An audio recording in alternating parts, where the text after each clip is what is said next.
Shalom, tu as bien fait d'être connecté aujourd'hui. Moi, c'est Marcel Ouedraogo. C'était un merveilleux jour, un jour béni. Et parce que tu t'es connecté aujourd'hui, assurément, tu ne peux plus être la même personne. Parce que le changement, la puissance du changement divin va se manifester dans ta vie. Avant de commencer toute chose, je voudrais reconnaître ici les pères. Alléluia. Parce que la Bible dit de ne pas déplacer les bornes qu'ont posées les pères. Alléluia. Donc si nous sommes là aujourd'hui, c'est parce qu'il y a eu des pères. Comme Papa Karambiri.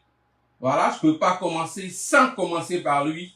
Papa Karambiri, et qui par son amour pour Dieu, par son amour pour les hommes, il nous a bâtis, il a fait de nous ce que nous sommes aujourd'hui. Et aussi, je voudrais dire merci vraiment à la famille de CIE, Centre International d'Évangélisation. Je voudrais aussi dire merci à quelqu'un qui a vraiment œuvré dans ma vie, quelqu'un qui a obéi à la voix du Dieu très haut, quelqu'un qui a été très obéissant et qui a agi comme dans le Nouveau Testament, parmi les chrétiens primitifs, la Bible dit qu'ils ont prié et qu'ils ont mis Paul à part pour le ministère qui lui avait été confié. Donc il a obéi à la voix de Christ et il a permis que je sois mis à part pour l'œuvre à laquelle le Seigneur m'a appelé, moi et ma merveilleuse épouse. Et cet homme, ce n'est personne d'autre que l'éminent pasteur, le merveilleux père, le pasteur Mathieu Zambalegré. Je bénis Dieu pour sa vie et je bénis Dieu pour le ministère que Dieu lui a confié. Des vies sont transformées au travers de son ministère. Que le nom du Dieu vivant soit béni. Et aussi, j'ai vraiment une grâce particulière d'avoir des gens qui vraiment ont cru en moi jusqu'à aujourd'hui, eux tous. Même si je n'ai pas cité les noms, ils savent que le ciel a cité leurs noms. Parce que d'une manière ou d'une autre, ils ont été utilisés pour poser des briques dans notre vie pour que ce jour arrive. Que le nom du Seigneur soit béni. Au nom puissant de Christ Jésus. Donc, brièvement, je vais vous parler de ce qui arrive maintenant. En fait, ce ministère que Dieu nous a confié, c'est le ministère Christ Rhema Ministries. Amen. Christ Rhema Ministries. Donc, nous avons été appelés, moi et mon épouse, Estelle, nous avons été appelés pour prêcher la parole de réconciliation entre les peuples et leur Dieu, le seul et le vrai Dieu. Et la clé, c'est de faire connaître le nom du Christ par la prédication de la parole révélée, le rhema de Christ. Et les voix de Dieu sont souvent étranges et même une folie aux yeux du monde. La preuve, c'est que Dieu m'a choisi. Alléluia. La preuve, c'est qu'il m'a choisi. Mais il n'a pas choisi des gens puissants et vraiment rompus dans certaines connaissances. Non, il n'a pas choisi ces gens-là. Mais il m'a choisi. Et il a choisi ma femme. Et nous qui sommes des gens vraiment qu'on peut appeler moins que rien. Mais c'est nous que Dieu a choisi. Pourquoi? Parce que c'est comme ça Dieu confond les gens. La Bible dit qu'il choisit les choses viles pour confondre les sages. Alléluia. Pour que son nom soit glorifié. Pour que demain nous on puisse pas dire c'est parce qu'on était ceci ou cela. Non, on n'était rien. Dieu nous a pris comme ça. Parce qu'il veut faire quelque chose de merveilleux par la puissance de son bras. Alléluia. Donc, pour entrer dans le message que l'Esprit du Dieu vivant nous a donné aujourd'hui, je commencerai par une histoire que j'ai vécue personnellement. C'est à New York ici que j'ai vécu l'histoire.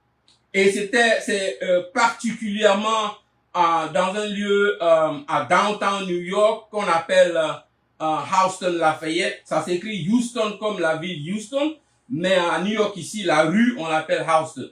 So Houston Street and Lafayette. Il y avait une station d'essence à l'époque qu'on appelait BP Gas Station. Et moi, je travaillais comme le caissier de nuit et je m'occupais de toutes les pompes tout seul toute la nuit. Et c'est un lieu vraiment chaud avec des boîtes de nuit partout, des bars partout. Ceux qui connaissent, c'est le côté qu'on appelle Soho, à New York ici. Donc ça, dans cette station d'essence, il y a un monsieur, il vient par, je pense, hein, par son apparence et tout ça, c'est comme s'il venait de l'Orient. Alléluia. Un arabe ou quelque chose de ce genre. Donc il est venu me trouver derrière ma caisse. J'étais arrêté. Et derrière ma caisse, souvent, je prêche l'évangile à des gens. En ce moment, je n'étais pas pasteur, si tu veux le savoir. Donc derrière ma caisse, il est venu me trouver. Il pensait que j'étais de sa religion parce qu'ici à New York, les gens pensent que tous les Africains sont... Voilà, c'est ça. Donc, il m'a demandé et je lui ai dit non, en fait, je suis chrétien. Et il a dit que lui va me parler de Jésus. Il a dit, hein? C'est comme si quelqu'un venait dans ta famille et il vient te dire que lui va te parler de ton père parce que lui connaît ton père que toi-même. J'ai dit, hein? Ça, vraiment, c'est fort. Donc, lui, il n'est pas chrétien. Lui, il n'a pas accepté Christ comme son Seigneur et Sauveur. Mais lui, il connaît Christ que moi et il veut m'expliquer qui est Christ. Donc, je lui ai donné le bénéfice du doute, mais je lui ai dit, d'accord, avant que tu commences, dès que tu finis, moi aussi, je vais parler. Si tu es d'accord avec le contrat, alors continuons. Tu vas me parler de Christ. Alléluia. Donc, il m'a parlé de Christ. Il dit, en fait, quand nous, on dit que Christ est mort, il n'est jamais mort.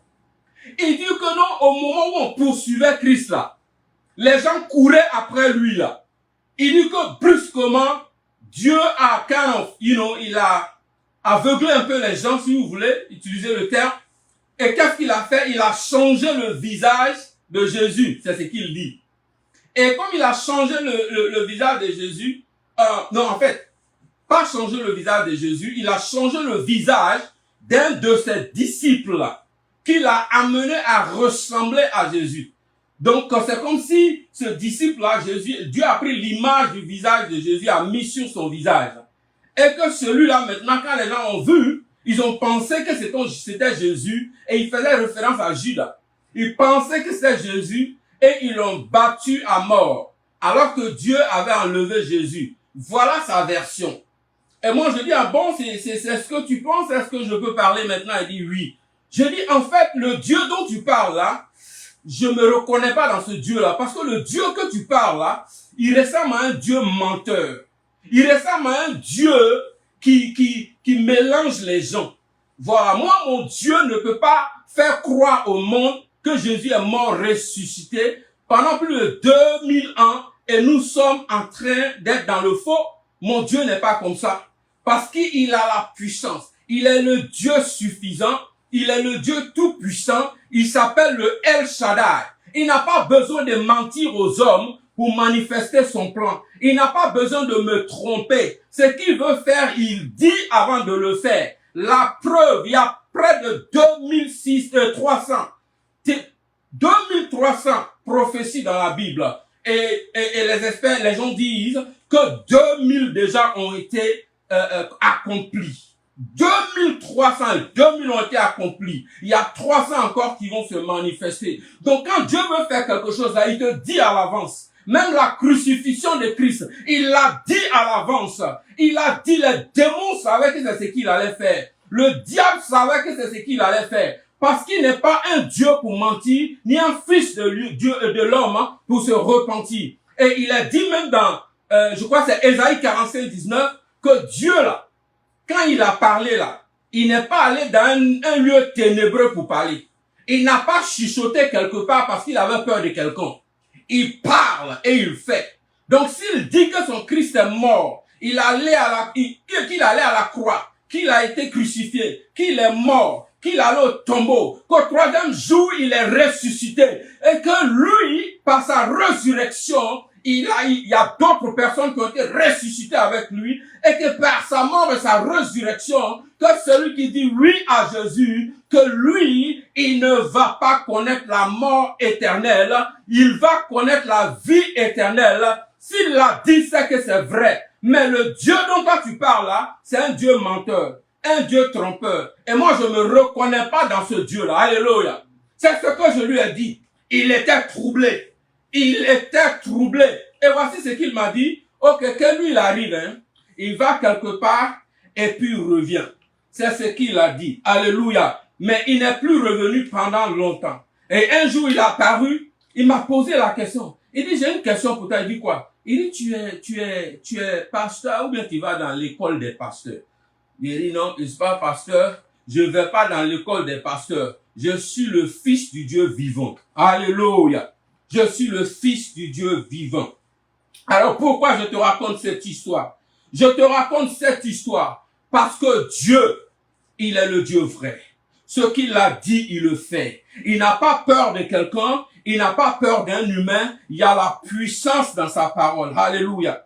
Il y a la puissance dans sa parole. Voilà pourquoi nous avons appelé à ce message-là, ma parole est basée sur une démonstration d'esprit et de puissance.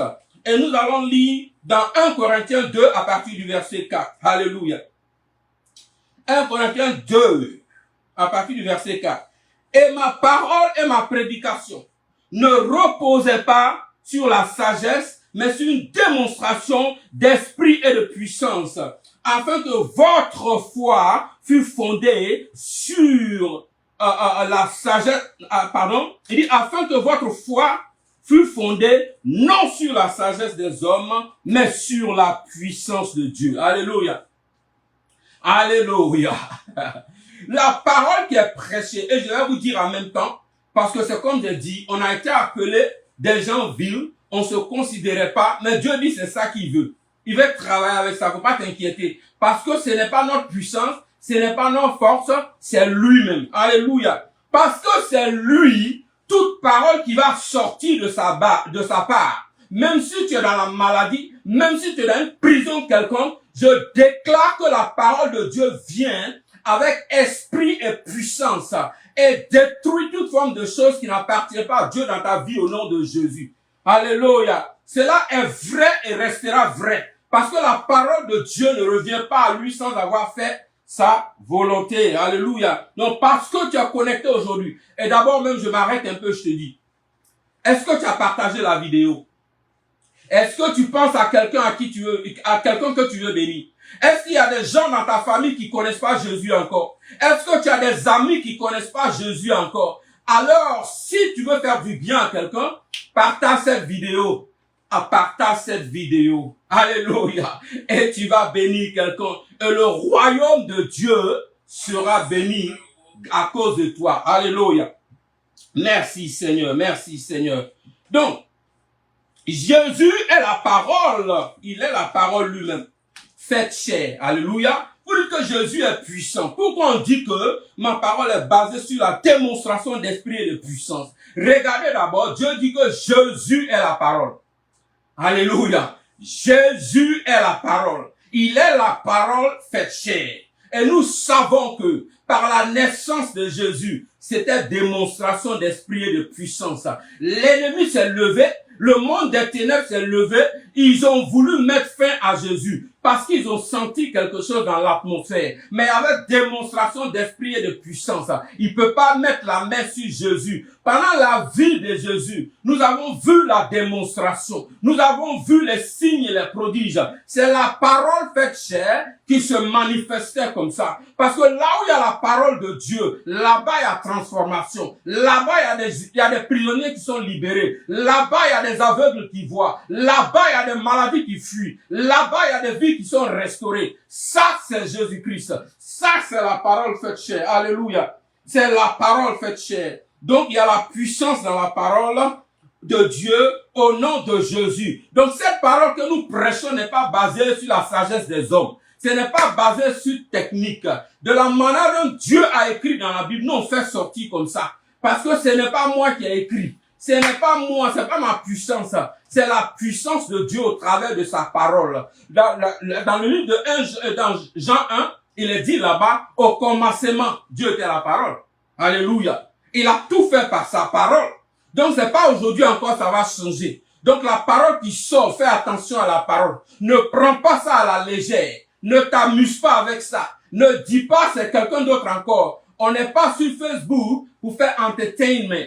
On n'est pas sur Facebook pour amuser la galerie. On est là parce que l'Éternel de gloire dit qu'il y a un temps qui est comme celui-là, qui s'appelle ce temps-ci. C'est un temps particulier que celui qui a les oreilles entende. C'est une saison particulière. Quelque chose va se passer. Voilà pourquoi il a choisi un ministère comme celui-là pour agir de façon particulière. En plus de ce que il est en train de faire déjà. Alléluia. Il est le Seigneur de gloire. Il est le Seigneur, le grand stratège. Alléluia. Où les gens ne s'attendaient pas qu'il va agir là. C'est là-bas il va commencer à agir. Malheureusement, il y a des gens qui vont regarder encore à l'apparence, vont dire, ah non, attends, j'ai quitté, je vais aller faire autre chose. Mais ils savent pas que leur destinée est sur le point de se déclencher comme ça, de se manifester comme ça. Ils ne le savent pas. Parce que Dieu, il parle tantôt d'une manière, tantôt d'une autre. Mais moi, je sais que vous y prenez garde.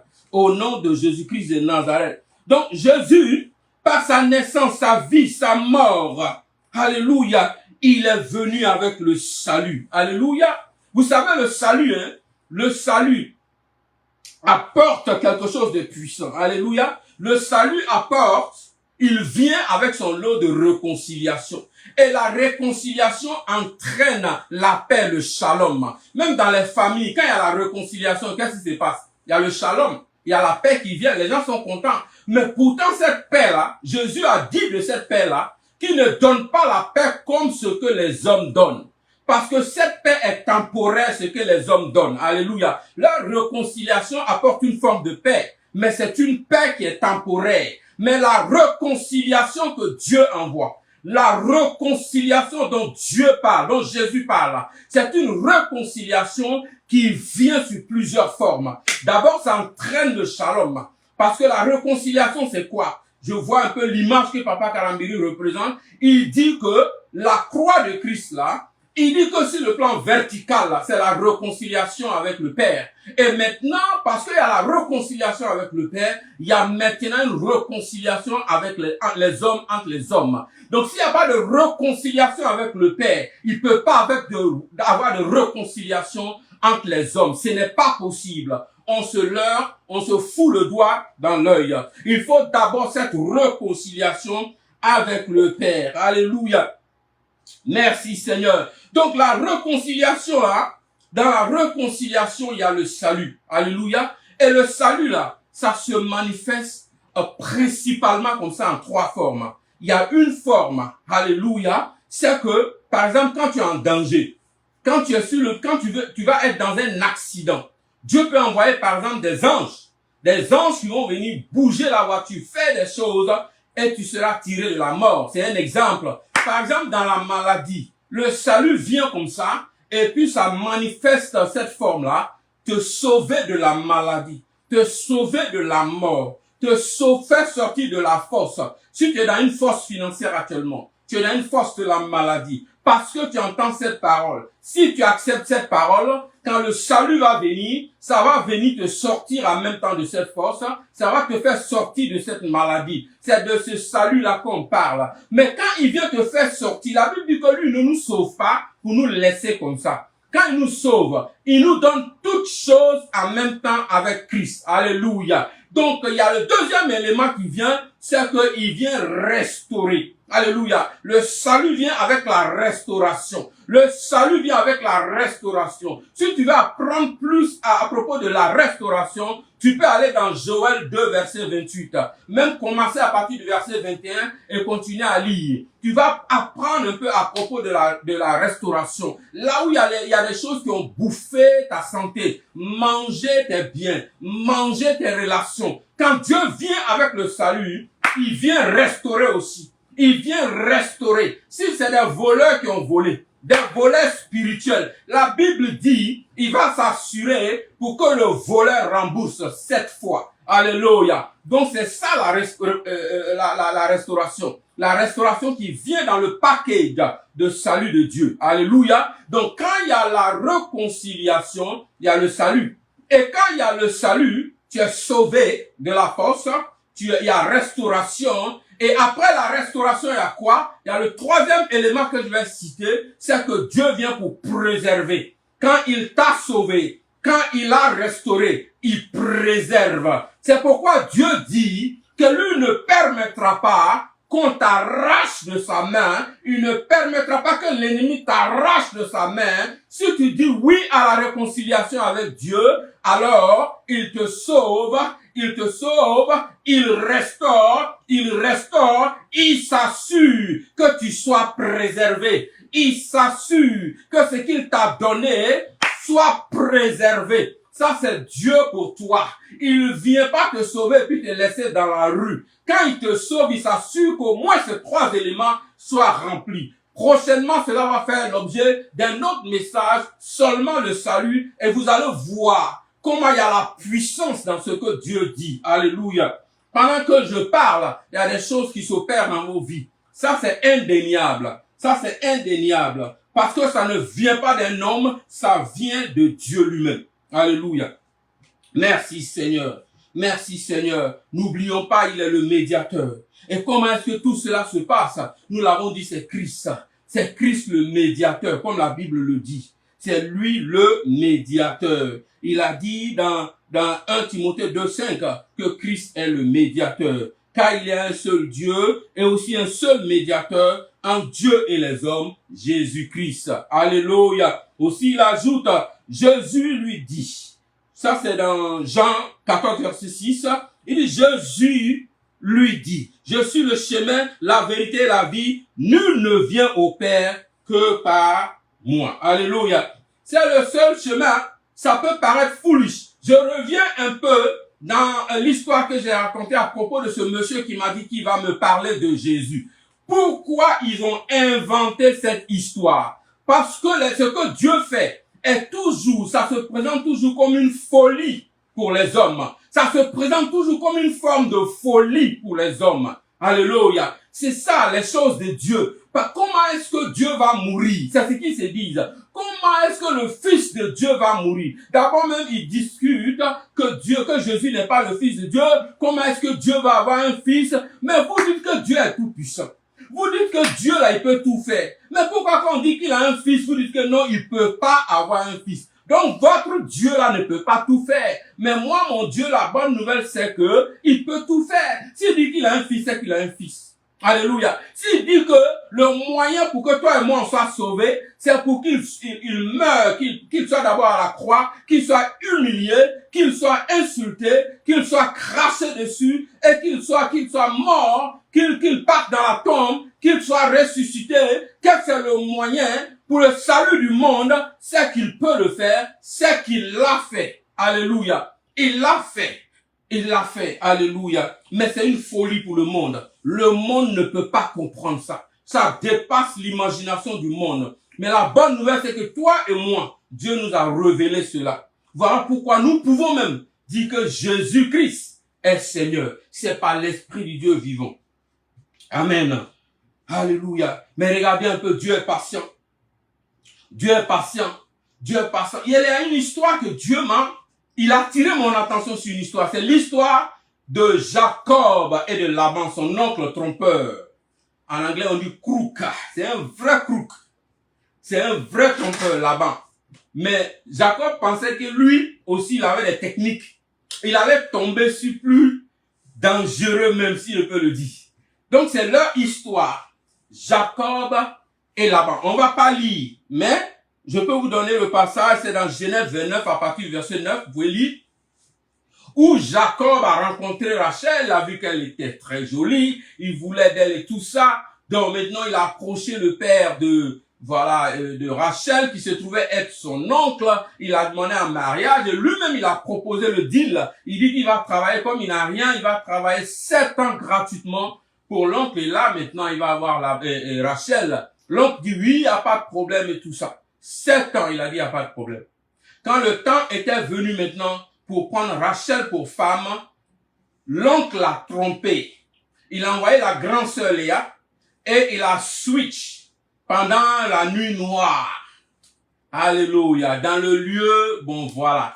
Donc, il a switch. Il a fait rentrer la grande sœur Et voilà, monsieur Jacob n'a pas su et il arriva ce qui arriva. Donc maintenant, le matin, il se lève, il voit Léa à côté, il comprend pas. Il dit, mais mon oncle, tu m'as trompé. Il dit, non, c'était notre tradition et tout ça.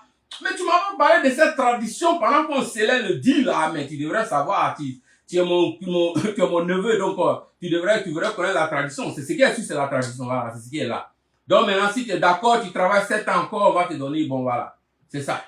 Amen. Donc il dit, bon, il n'a qu'à faire quelques semaines, il va lui donner Léa, mais il doit travailler encore 7 ans. Il a accepté le deal. Et quand 7 ans sont arrivés, donc l'oncle ne faisait que tromper. Donc pourquoi j'amène cette histoire? C'est là que le Seigneur m'a montré, il dit, tu vois, la manière dont Jacob est venu, Jacob, on le prend comme si c'était, en fait, Dieu, maintenant qui voulait notre cœur. Comme Jacob voulait le cœur de Rachel. Et maintenant, il y a eu un deal entre nous. Tu es venu, peut-être à l'église. Tu es venu, peut-être tu as entendu parler d'un homme de Dieu puissant, il y a des guérisons et tout ça. Tu as dit à Dieu, si tu me guéris, je vais faire ça, je vais faire ci. Dieu a fait. Maintenant, à ton tour, maintenant, pour accepter de faire ta part, tu as trouvé une autre raison. Il y a des gens qui ont prié, qui ont tout fait, qui ont dit à Dieu, il y a un deal. Je veux venir aux États-Unis. Si tu m'amènes aux États-Unis, voilà, je vais te louer. Voilà, je vais te servir. Et quand Dieu t'a amené aux États-Unis, il était temps de servir maintenant. Tu as trouvé un autre moyen pour ne pas servir. Pour ne pas faire ce que tu as dit à Dieu. Donc, Laban là, tu te comportes comme Laban. C'est-à-dire qu'on parle de Laban, on rit, on dit ouais, c'est un escroc. Mais vous savez combien de fois nous on a escroqué Dieu? Vous savez combien de fois nous on a cru tromper Dieu? On lui dit non, pardon, si tu fais ça pour moi, je vais faire ceci. Mais on ne le fait jamais. Dieu est tellement patient. Regarde, plus de 2000 ans, je dirais plus que ça. Dieu est après les hommes.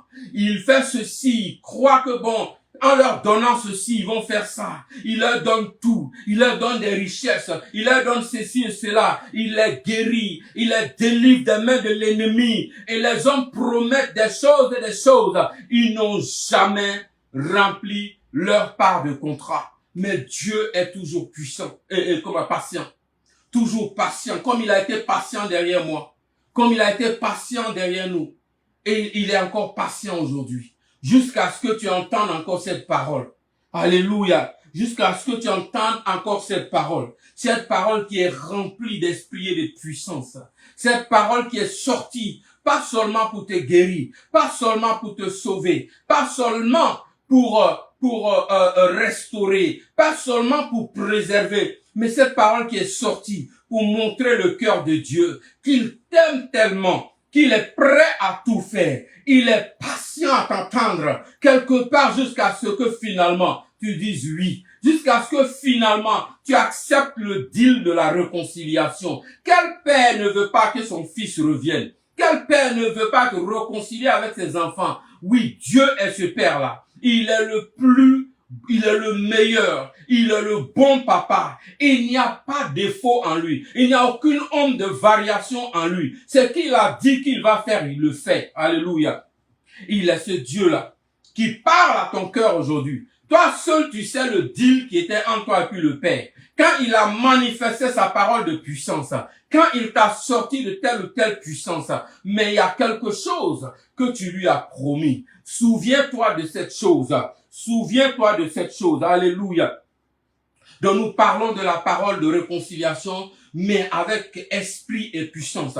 Parce que c'est Dieu qui parle. C'est qu'il dit, il s'assure que cela s'accomplit. Alléluia. Donc nous, on vient pas pour parler, c'est pas des techniques que j'amène. Non, c'est un deal entre toi et puis le Père. C'est une réconciliation. Et ce que la réconciliation amène, je vais sembler me répéter, mais c'est pour que tu partes d'ici sans oublier ce qui a été dit. Donc c'est le salut qui vient. Alléluia. Par la suite de la réconciliation. Le salut qui vient avec son package pour te sortir de la fosse. Le salut qui vient pour t'arracher des pièges de l'ennemi. Le salut qui vient pour te sortir de ce carcan maléfique, de ce qu'on appelle malédiction générationnelle ou de famille ou de quoi que ce soit. C'est ce salut qui vient pour te sortir de la main des démons qu'on appelle mari de nuit, des démons qu'on appelle les femmes de nuit. Ce salut qui vient pour briser les liens des ténèbres. C'est ce salut-là dont on parle. Mais aussi il va restaurer. Restaurer ce que l'ennemi avait volé dans la nuit. Restaurer ce qu'il était venu voler quand tu n'étais pas alerte. Il va restaurer. Mais non seulement il va restaurer, mais il va préserver. Alléluia. Pour que l'ennemi ne puisse pas s'approcher. Ou n'oublie pas, Dieu dit lui-même que l'ennemi ne pourra pas s'approcher de ta tente. Ça veut dire qu'il ne pourra pas s'approcher de ta maison. Il ne pourra pas s'approcher de tes biens. Il ne pourra pas s'approcher de ta vie. Il ne pourra pas s'approcher de ta santé. Il ne pourra pas s'approcher de tes enfants. Il ne pourra pas s'approcher de toi. Parce qu'il y a un deal entre toi et puis Dieu. C'est la réconciliation qui a eu lieu. Alléluia. Merci Seigneur. Merci Seigneur. Alléluia. Donc si tu entends ce message aujourd'hui, je voudrais te dire de ne pas endurcir ton cœur. Alléluia. Faut pas endurcir ton cœur. Parce que Jésus est après toi. Il soupire encore après toi. Il soupire après toi. Il te veut. Alléluia. Je vais vous raconter quelque chose. Depuis des années, je faisais semblant comme si je comprenais pas l'appel de Dieu. Voilà, il me montrait des choses, il me montrait des choses. Et je faisais comme si je ne voyais pas. Je faisais comme si je n'entendais pas. Je lisais souvent certains livres pour comprendre c'est quoi l'appel là. Mais mon frère, je savais. Je savais, mais moi-même là, je voulais même pas savoir. Alléluia. Parce que je pensais je pensais à des conséquences. Je pensais à des choses. J'ai dit que, ça là. Donc je fais comme si je ne sais pas. Il y a un jour même où j'étais assis, je l'ai dit la dernière fois, il y a un jour où j'étais assis, c'était lors d'une retraite où Dieu m'a visité. Il a dit que lui cherche un homme.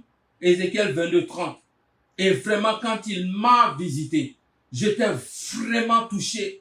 J'étais en train de pleurer comme un enfant. C'était lors d'une retraite, la retraite des intimes. Alléluia. Ça, c'est la retraite organisée par mon père spirituel, le pasteur Mathieu Jean Palligré. Si tu entends parler, il faut te précipiter.